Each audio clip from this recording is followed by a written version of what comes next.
도둑이요. 남의 집에 들어갔는데 아무것도 없더랍니다. 그래서 이 집은 왜 이렇게 가난하냐 이러면서 화가 나가지고 자기 지갑에 있는 돈을 끄집어 내놓고 야 이 사람아 좀 잘 살아라 하고 이렇게 갔답니다. 도둑도 속아줍니다. 혹시 힘들고 마음이 어려우신 분들 또 물질을 해서 여러 고생을 하시는 분들 힘을 내시고 당당하게 사십시오. 하나님 우리의 소망이고 하나님 우리의 공급처고 하나님 우리의 은혜를 베푸시는 분입니다. 필요하시면 하나님이 어떤 방법으로도 하나님이 도우실 것이고 함께 하실 것을 믿으시기를 바랍니다. 오늘 제목이 뭐죠? 이보다 더 좋은 복은 없다. 이보다 더 좋은 복은 없다. 여러분 우리 신앙생활 하면서 누구든지 다 하나님 앞에 기대하는 바가 있을 겁니다. 똑같이 하나님을 섬기는데 나도 아까 신앙적으로 좀 뛰어나고 싶고 또 한 가지는 뭐예요? 복 받고 싶고 하나님을 잘 섬기면서 복을 받는다. 대표적으로 어떤 사람들이 나옵니까? 구약의 인물을 보십시오. 구약의 인물들은 부럽지 않습니까? 아브라함 믿음의 조상이기도 하지만 큰 부자였습니다. 거부였습니다. 이삭도 아버지 아브라함이 했던 농사를 이어받아서 목축을 하고 농사를 지었는데 그 흉년에 대해 100배의 농사의 결실을 얻습니다. 100배입니다. 야곱도 부자세요. 제일 좋아하시는 요셉은 모든 일이 형통했습니다. 그러니까 구약의 인물들은 특징을 보면 첫째, 믿음의 사람입니다. 두 번째, 복받은 사람이에요. 세 번째, 그들이 하는 모든 일이 잘 되고 형통합니다. 그러니까 구약의 사람들을 보면 부러운 거예요. 이왕 한번 하나님을 섬기면 뭐 제대로 한번 섬기고 또 복도 받으면 좋지요. 누구나 다 이런 마음이죠. 근데 이 복에 대해서요. 구약 성경에서는 그렇게 재물과 복과 형통과 이런 것들이 많이 강조되어 나옵니다. 근데 신약 성경에 들어오면 예수님이 말씀하시는데 복을 재정의하십니다. 우리가 생각하는 그런 복이 아니라 예수님은 복이 있도다 또는 복되도다 하면서 이 단어가 지복입니다. 이런 사람은 이미 복이 있는 사람이다 이렇게 말씀합니다.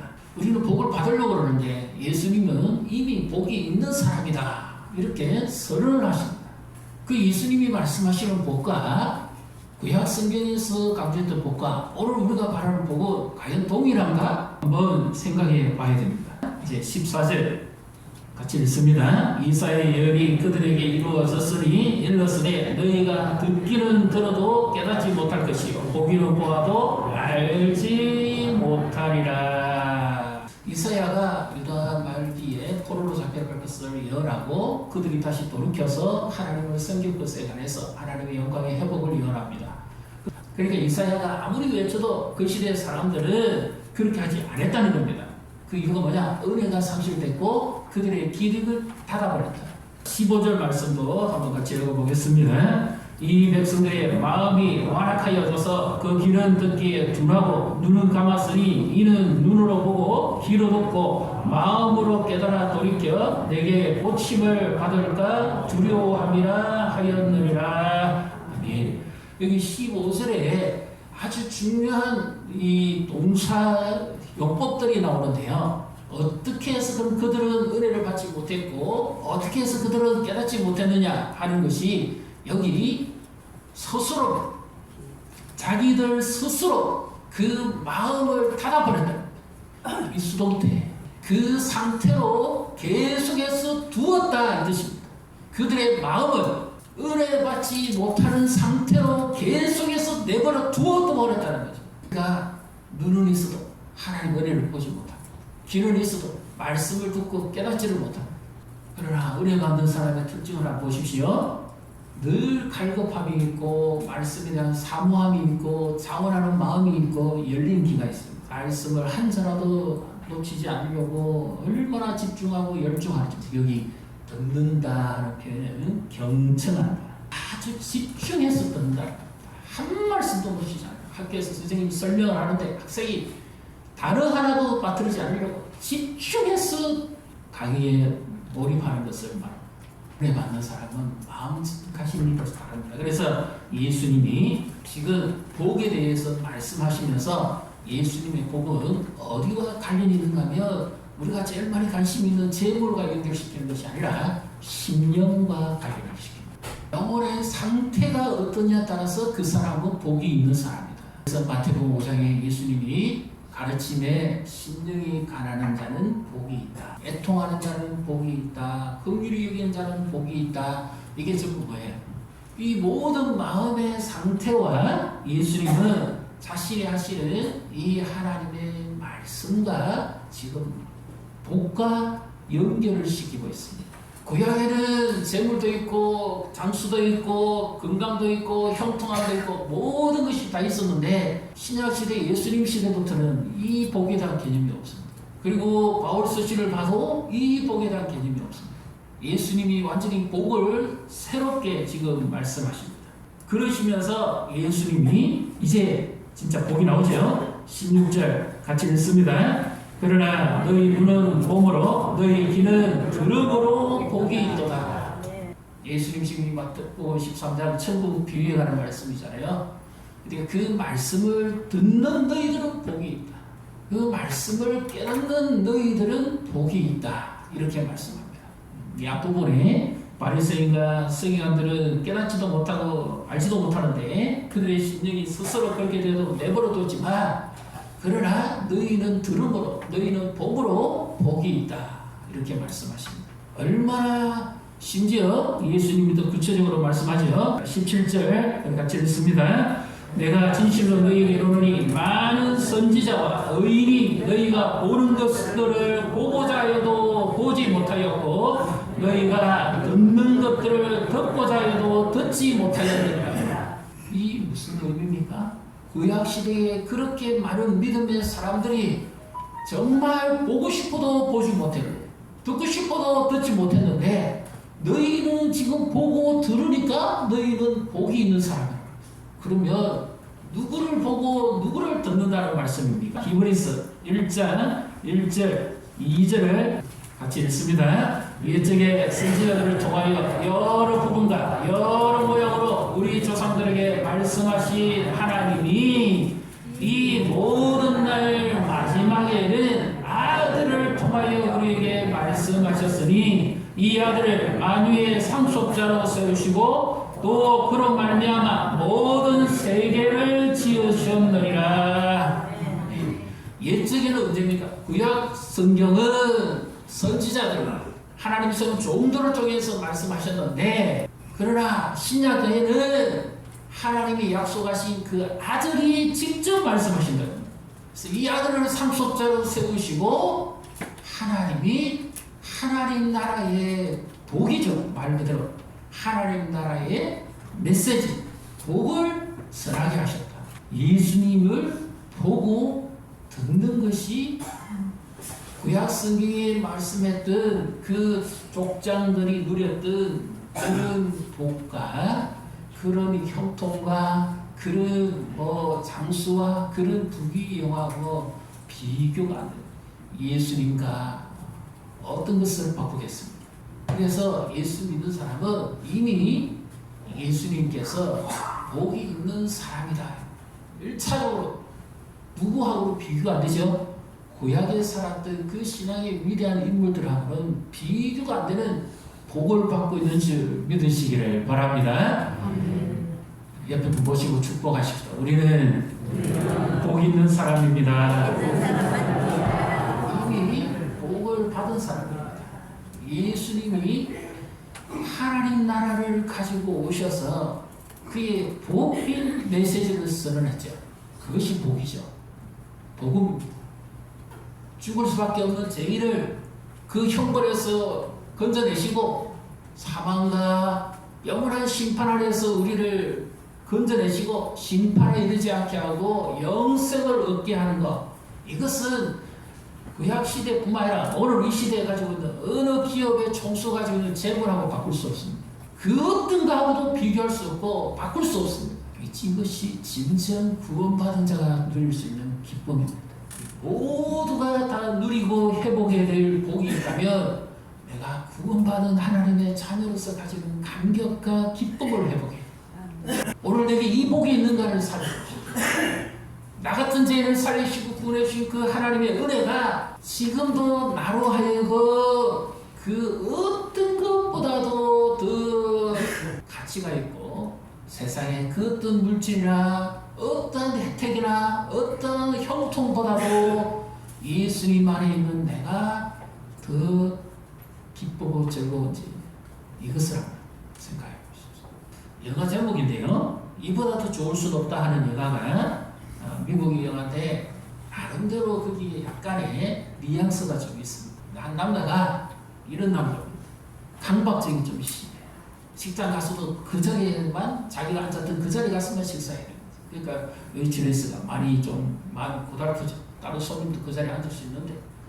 근데 이제 아주 재밌는 이야기들을 얽히면서 이 웨이트레스하고 이 남자하고 이제 강박증을 이 작가입니다.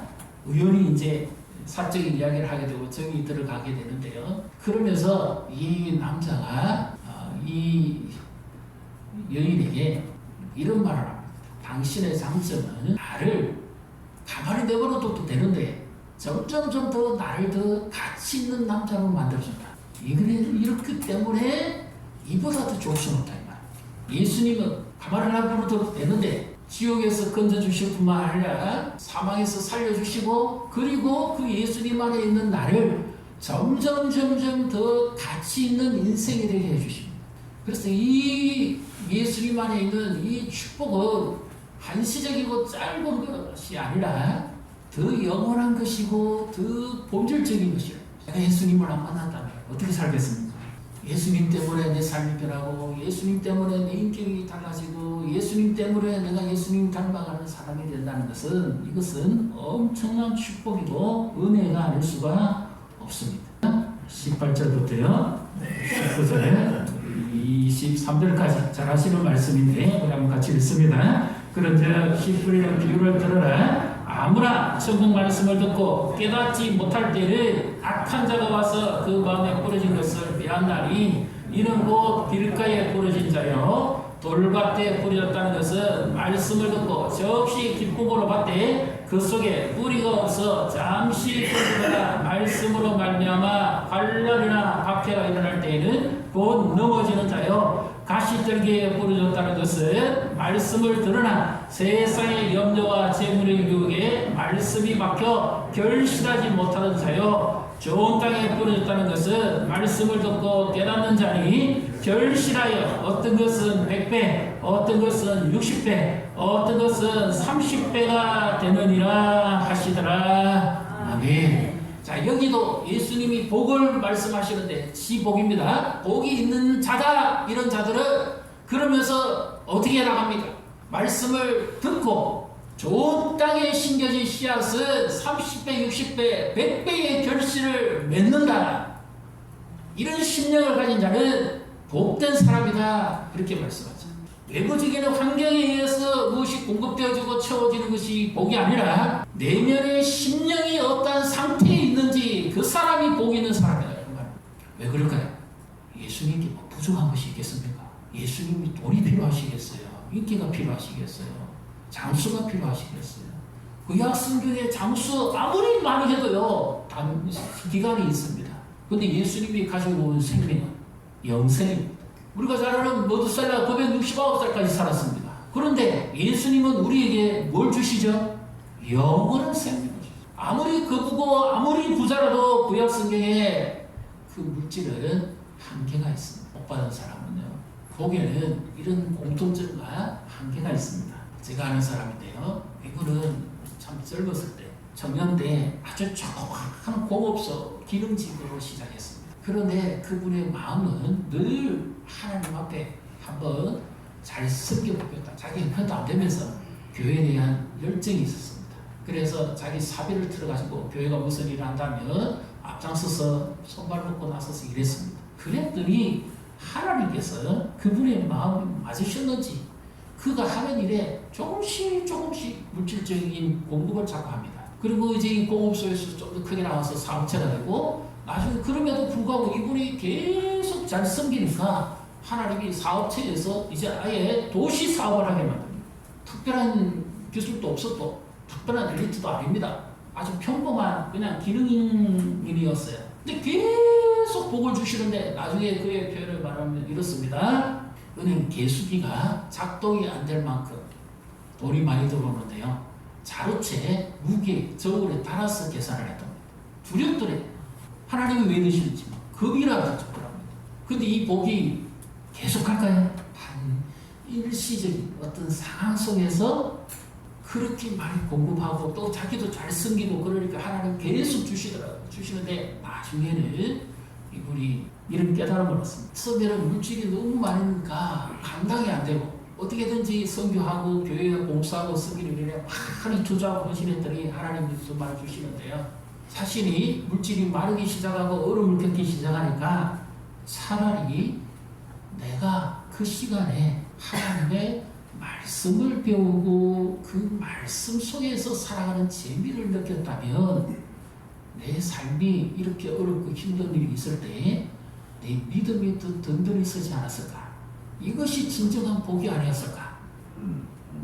어떻게 복이라고 생각합니까, 여러분? 너무 일도 바쁘고 봉사도 많이 하고 그러다 보니까 그쪽에만 몰입을 하고 거기만 지금 했는데 잘 섬겼고 잘했는데 오히려 그의 인생 후반전에 보니까 더 아쉬운 것은 내가 말씀을 더 가까이 하면서 말씀이 주는 복을 내가 더 누렸다면은 그 인생에 어렵고 물질우기가 많을 때 더 흔들리지 않고 반듯한 믿음으로 서지 않았을까. 그래서 하나님이 은혜를 주실 때는 공급해 주실 때는 선기라고 주신 것이고 사용할 때가 있으니까 주신 것인데 그래서 그 어려운 교회가 완전히 막 정말 그 어려운 때에도 교회가 영향력 있게 잘 성장할 수 있었습니다. 많은 분들의 기도와 수고와 눈물 속에서도 물론 그랬지만 그런데 정말 하나님이 그 마음을 아셔가지고 그래 했는데 이 복이 계속하지는 않더라는 거예요. 진정한 복이 뭔가? 에베소서 1장 3절 4절을 우리 같이 읽습니다. 찬송하리로다. 하나님 우리 주 예수 그리스도의 아버지께서 그리스도 안에서 하늘에서과 모든 신령한 복을 우리에게 주시니 그 창세전에 그리스도 안에서 우리를 택하사 우리로 사랑 안에서 그 앞에 거룩하고 흠이 없게 하시려고. 예수님 안에 있는 복은 어떤 복이죠? 마르지 않는 복이에요. 일시적으로 있다가 사라져버리는 그런 복이 아닙니다. 제한받는 복이 아니에요. 어떤 복입니까? 신령한 복입니다.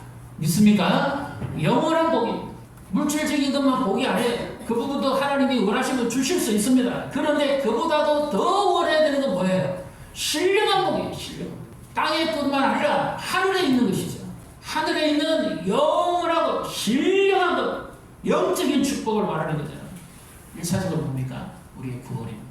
하나님과에게 이와 같이 구원을 베푸신 것이 얼마나 귀하고 감사한지 그 영성에 대한 즐거움들.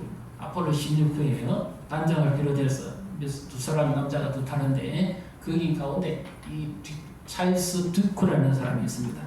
이 사람이 자기 나름대로 최고의 엘리트고 비행 훈련하면서 엄청난 자부심을 가지고 있습니다. 그리고 그 당시에 유인 우주선이죠. 이 달 착륙한다고 해서 정말 세계적인 특별히 됐고 영웅이 됐던 사람이죠. 자기는 달에 가 있고 자기 아내가 인생이 막 우울하고 답답하고 괴롭고 견디지 못해요. 자기 남편에 비해서 상대적으로 이 아내는 완전히 죽을 것 같습니다. 남편은 자기 삶에 몰입해 있고 아내는 완전히 방치된 상태예요. 그러다가 이 아내가 충동도 느끼고 그런 가운데서 이제 그리스도인의 인도를 받아서 가서 말씀을 배우고 그의 믿음이 자라기 시작합니다. 그러면서 그의 마음이 치유되어지고 회복이 됩니다. 그리고는 이제 이 남편이 이제 다시 집으로 귀환해가지고 만나는데요. 아내가 어딘지 모르게 뭐가 좀 다른 것 같아요. 얼굴도 다르고 행동도 다르고 뭐가 달라도 다르고. 그래서 저 비밀이 뭘까? 그래도 자기를 이제 달에 갔다 왔다는 이 자부심 하나로 인기를 몰이하면서 살려고 하는데 아내가 옛날하고 너무 다른 거예요. 어떻게 저렇게 사람이 바뀔 수 있을까? 무슨 일이 있었을까? 좋은 일이 있는가 보다 이런 생각을 대수를 자기 이야기했는데요. 나중에 아내가 하도 희생적이고 헌신적이고 사랑이 나타나는 이 모습 앞에 이 남편도 끝내 감동이 됩니다. 당신이 그렇게 기뻐하고 즐거운 이유가 뭐냐? 궁금해서 물어봅니다. 그러니까 자기가 이런 일이 있었는데 그때부터 내 삶은 완전히 바뀌었어. 당신으로부터 내가 공급받지 못해도 나는 완전히 새로운 인생, 새로운 즐거움 안에 가고 있습니다. 근데 알고 보니까 진짜 자기도 한번 마지막부터 억지로 따라가서 말씀을 듣고 성경 공부를 하고 난 다음에 그의 인생이 바뀌기 시작합니다. 그래서 그가 이런 고백을 합니다. 내가 달에 왔다 갔다 하는 거하고 예수 믿는 거하고 비교할 게 아니다. 세상의 그 어떤 영광과 즐거움과 존귀와 부귀하고 예수를 만난 거하고는 비교할 수가 없대요. 이 감격과 이 기쁨이 있습니다. 예수님의 말씀을 듣고 내 삶이 변하고 내 인격이 변하고 가정이 변하는 이것을 어떤 거하고도 바꿀 수가 없어요. 인기와 물질과 그게 따른 혜택과 얼마나 많은 것들이 있었겠습니까? 결코 그거하고 비교할 수가 없다. 에베소 4장 13절 그리고 15절 말씀을 함께 읽습니다. 우리가 다 하나님의 아들을 믿는 것과 아는 일에 하나가 되어 온전한 사람을 이루어 그리스도의 장성한 분량이 충만한 데까지 이르리니 15절입니다. 오직 사랑 안에서 참된 것을 하여 범사에 그에게까지 자랄지라 그의 머리니 곧 그리스도라. 사람이 어떻게 변하냐? 지식으로도 안 되고 교육으로도 안 되고 근력으로도 안 되고 잠시 돌아서도 맙니다. 그런데 근본적으로 사람이 변해서 죄성을 가진 인간이 예수님을 닮아가고 변화된다. 이것은 사람이 누릴 수 있는 최고의 축복입니다. 물질로도 안 되고 인기로도 안 되고 어떤 것으로도 안 되고 내 가정에 이런 남편이 있다, 이런 아내가 있다, 그분 부하보다 귀하지 않습니다. 이런 예수 닮은 부모가 계시다면 흙수든지 금수든지 모르겠지만 비교할 수 없지 않아요. 신앙의 강맥입니다. 예수 닮은 말하지 않는 축복이죠. 옆에 모시고 축복하십시다. 예수님 닮았습니다. 예수 닮은 아내, 예수 닮은 남편, 예수 닮은 부모, 예수 닮은 자녀 볼 때마다 그 삶은 천국이 즐겁지 않겠습니다. 때로는 물질이 좀 부족해도, 때로는 여력이 좀 부족해도, 때로는 좀 덜 갖춰. 내 부모가 내게 물질을 안 줬지만 나에게 예수님을 주셨고 예수 믿는 믿음을 주셨다. 이 믿음으로 살아가는 자녀는 얼마나 자부심이 있고 당당할까요? 예수님이요 신약 성경에서 말씀을 전하실 때 부자 주로 다 하나님 나라와 먼 사람들은 말을 감정합니다. 이들의 대표적인 특징이 바리새인과 서기관들. 자기 일을 주장하고 자기 공로를 내세우기 좋아하지 섬기기를 싫어하고 희생하기를 싫어하는 사람, 예수님과 거리가 먼 사람들. 이런 사람들의 이제 특징들이 여기에 하나 나옵니다. 13장 22절 같이 읽습니다. 가시들에게 뿌려졌다는 것은 말씀을 들으나 세상의 연유와 재물의 유혹에 말씀이 막혀 결실하지 못하는 자야. 가시를 찌르잖아요. 왜 그럴까요? 자기 안에 상처가 있다. 말로서 받은 상처가 있든지 물질로 받은 상처가 있든지 아니면 자기가 무시당했던 적이 있든지 그런 사람들의 특징은 바로 그와 같은 현상이 일어나면 자기 안에서 팍 반응합니다. 자기 마음 기제가 작아요. 동시에 다른 사람을 찔러버려요. 왜? 내 안에 상처가 아무지 않았거든. 어디에 깊이 들어가지 못하는 이유가 바로 이겁니다. 시인과 총장이라고 하는 옛날에 백설이 있었죠. 그 유명한 한 사람이 기독교인입니다. 그가 쓴 시집에 내 안에 내가 너무 많아라는 이런 시집이 있습니다. 그 가운데서 다른 가수가 불른 그거 말고요. 가시나무새라고 하는 이 시가 있는데 내 안에 내가 너무 많아 당신이 머물 곳 없네. 여기 당신은 예수님을 말합니다. 자기 안에 과거의 상처와 아픔이 너무 많아서 쉽게 마음 열기가 어렵다고 말해요. 내 안에 가시가 너무 많았어. 내 안에 내가 너무 많다는 거예요. 내 자아가 너무 많았어. 인정받기를 좋아하고 드러내기를 좋아하고 예수를 만나고 돌이켜보니까 자기 안에는 이런 것들이 너무 많다는 거죠. 치료받지 못하고. 그래서 언제든지 이런 반응이 일어납니다. 자기 안의 것은 언제든지 철저하게 보호하고 남의 것은 다 무시해버려요. 가시 많은 사람의 대표적인 특징. 조금만 남이 나에게 뭐라 하면 오해를 합니다. 자기를 무시했다고. 아니거든요. 자기 안에 상처가 발동한 거죠. 그러니까 은혜의 세계를 못 들어가는 거예요. 구약 성경에서 제사와 제물을 드리는 사람은 완전히 자기 죽어야 됩니다. 자기를 드러내면 안 돼요. 봉사를 하는데 자기를 자꾸 드러내려고 거꾸로 가는 거죠. 말씀하고 말씀은 완전히 다 키워서 없애려고 그러는데 자기를 자꾸 인정받으려고 그래요. 성경하고 역행합니다. 이래 되면 수고를 많이 했는데도 상이 없습니다. 상처도 많아요. 복이 없는 거죠. 진짜 섬기는 사람은 죽은 것처럼 조용한 사람, 자신의 모든 것을 다 태웁니다. 잠잠 죽어다가 지죠. 그것이 진짜 희생할 겁니다. 그러니 주님께서 인정하시고 복을 주시죠. 내 안에 아버지하고 상처가 있는지, 내 안에 어떤 핸디캡이 있는지 더 깊은 은혜의 세계를 들어가기 위해서 내가 예수 닮은 인격과 예수 닮은 삶을 살아갈 때 있어서 걸림돌이 됩니다. 내 과거에 살아온 삶 속에서 내가 받았던 아픔을 다시 꺼내야 됩니다. 예수의 십자가 앞에 예수님도 찔리셨잖아요. 그 예수님이 십자가에서 어떻게 하십니까? 아무 말씀 안 하시죠. 다른 것들을 보니까 일시적이고 한시적인 하나님이 필요하니까 주시기도 하고 일을 해야 되니까 공급해 주시기도 하고 부족하면 채워주시기도 합니다. 그런데 예수님 닮은 인격, 예수님 닮아가는 성숙함, 예수님 닮아가는 향기, 예수님 닮아가는 삶은 한시적이지 않습니다. 천국까지 다시 갑니다. 한 사람이 예수를 만나서 변화되고 구원받고 예수님 닮아가는 이 모든 삶 속에 예수님은 이미 선언합니다. 나는 복이 있는 사람. 예수님 우리의 삶을 살아가는 모든 여정이 점점 더 가치 있게 하십니다. 이보다 더 좋은 복은 없습니다. 그래서 힘들고 어려우신 분들 예수님이 다 하십니다. 필요하면 어떻게 해서든지 공급해 주실 것입니다. 기죽지 마시고 믿음 안에서 당당하게 사십시오. 주님이 우리의 힘이요 능력입니다. 내 안에 아버지 하는 상처를 치료하시고 하나님의 은혜의 깊은 세계에 들어가서 진정한 그리스도의 삶으로 살아가고 복도 받고 은혜도 받고 영향력 있는 이런 삶을 사시기를 주님의 이름으로 축복합니다.